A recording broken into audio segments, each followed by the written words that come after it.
Ada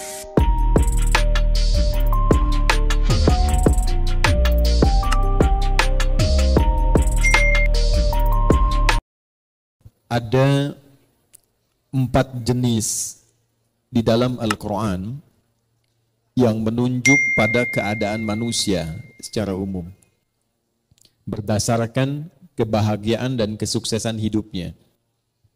Ada berapa jenis? 4 ya. 1, ini yang paling ideal. Manusia yang mendapatkan kebahagiaan, kesuksesan dunia dan akhirat. Jadi dunianya dia bahagia, sukses, akhiratnya pun dia bahagia dan sukses. Dan umumnya ini yang memang diharapkan oleh setiap insan, sehingga doa-doa yang dipanjatkan pun malam dan siang itu tidak lepas dari 2 permohonan ini. Dan di antara manusia itu ada yang konsisten memohon kepada Allah agar ia dianugerahi kehidupan dunia yang membahagiakan dan menyukseskan. Jadi ada bahagia saja, ada sukses saja, ada bahagia dan sukses. Ada orang hidupnya sukses, mawaddahnya banyak, tapi belum tentu bahagia, sakinahnya belum tentu diraih. Kaya iya, tapi kekayaan itu tidak membawa ketenangan dalam berkehidupan. Ada yang begitu? Ada. Jadi ibu pilih mana? Kaya tapi gelisah atau miskin tapi tenang? Alhamdulillah. Oke. Nah, kaya dan tenang, sukses dan bahagia. Maka itu yang dimaksud di ayat ini. Ada orang yang konsisten dengan permohonannya.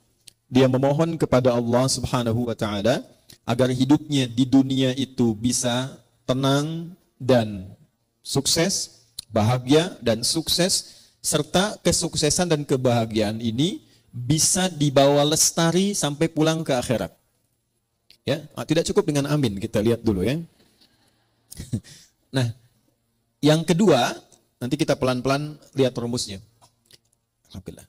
Ada orang yang di dunianya itu sukses, bahagia. Tapi kesuksesan dan kebahagiaan dunia itu ternyata tidak memberikan jaminan ia membawa keduanya sampai ke akhirat. Tapi menariknya kata Al-Quran, secara psikologi ada manusia yang penting dunianya sukses dulu. Yang penting dunianya bahagia dulu. Ya, kalau bahasa manusianya kekinian, ya nikmati aja yang sekarang, yang nanti kan belum jelas gitu.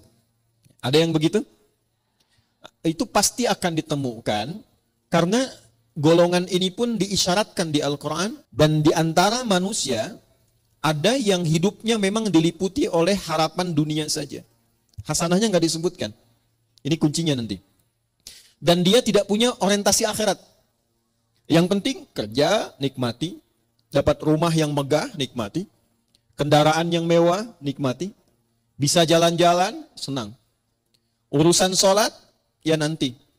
Baca Al-Quran, nggak harus. Akhirat belum datang kok. Yang pasti yang sekarang ada itu yang dinikmati. Wa ma lahum fil akhirati min khalaq. Dan dia tidak punya persiapan untuk menyiapkan kehidupan abadinya di akhirat. Itu yang kedua. Yang ketiga, ada golongan orang yang memang ngejar akhirat saja. Dunianya tidak terlalu diperdulikan. Dia abaikan bahkan. Ya. Dia tidak terlalu peduli apakah hari ini makan atau tidak. Dia tidak terlalu peduli apakah punya rumah megah atau tidak. Dia tidak terlalu peduli apakah punya kendaraan atau tidak. Yang penting akhirat masuk surga. Saya ulangi ya. Yang penting akhirat masuk surga. Jadi dunianya dalam tanda petik sedikit diabaikan, atau hidupnya biasa-biasa atau di bawah standar. Yang penting orientasinya masuk surga. Ini yang ketiga. Yang keempat, ini yang repot. Miskin dunia, fakir akhirat.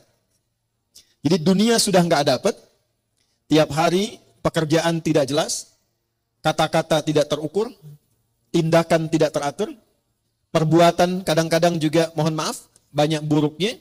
Jadi dunianya tidak jelas, akhiratnya, rasa-rasanya tidak mendapatkan harapan karena tidak pernah disiapkan.